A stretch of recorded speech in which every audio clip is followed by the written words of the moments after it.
أعوذ بالله من الشيطان الرجيم.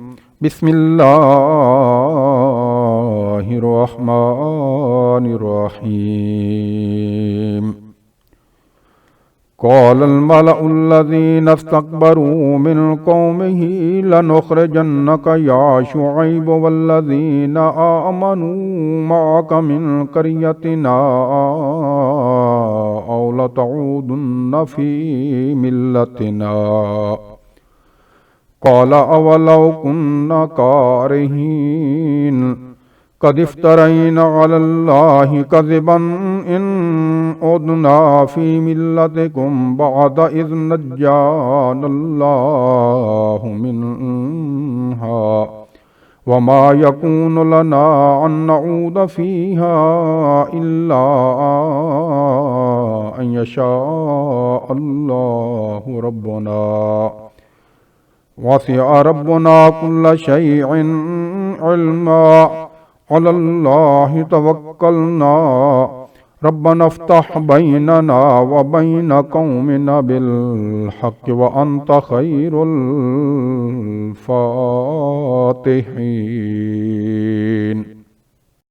وقال الملأ الذين كفروا من قومه لئن اتبعتم شعيبا إنكم إذا لخاسرون فأخذتهم الرجفة فأصبحوا في دارهم جاثمين. الذين كذبوا شعيبا كأن لم يغنوا فيها الذين كذبوا شعيبا كانوا هم الخاسرين. فتولى عنهم وقال يا قوم لقد أبلغتكم رسالات ربي ونصحت لكم فكيف آسى على قوم كافرين.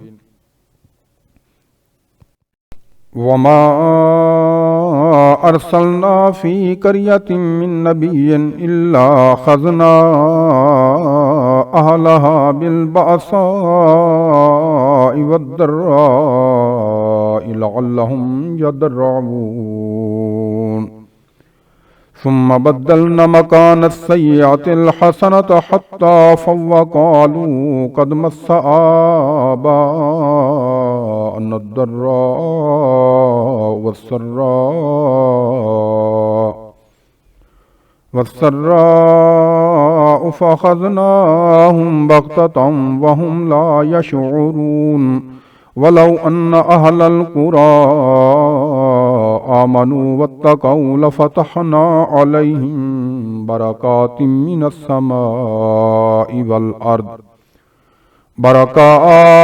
السماء والأرض ولكن كذبوا فأخذناهم بما كانوا يكسبون. فأمن أهل القرى أن يأتيهم بأسنا بياتا وهم نائمون أو أمن أهل القرى أن يأتيهم بأسنا ضحى وهم يلعبون. أفأمنوا مكر الله فلا يأمن مكر الله إلا القوم الخاسرون. أولم يهد للذين يرثون الأرض من بعد أهلها أن لو نشاء وأصبناهم بذنوبهم ونطبع على قلوبهم فهم لا يسمعون. تلك القرى نقص عليك من أنبائها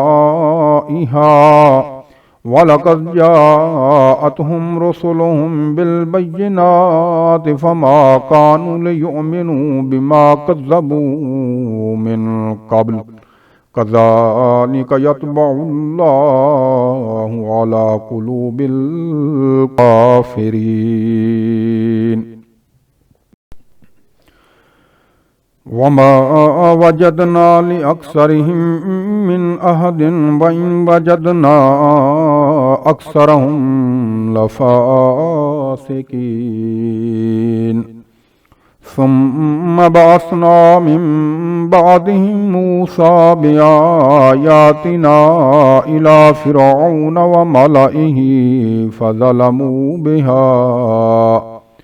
فظلموا بها فانظر كيف كان عاقبة المفسدين وقال موسى يا فرعون إني رسول من رب العالمين حقيق على ألا أقول على الله إلا الحق قد جئتكم ببينة من ربكم فأرسل معي بني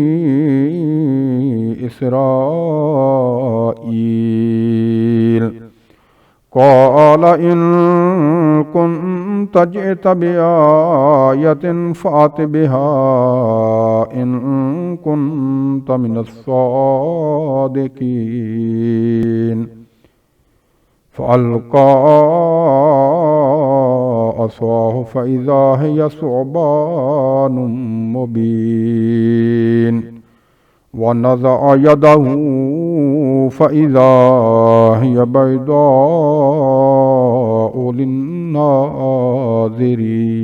للناظرين صدق الله العظيم.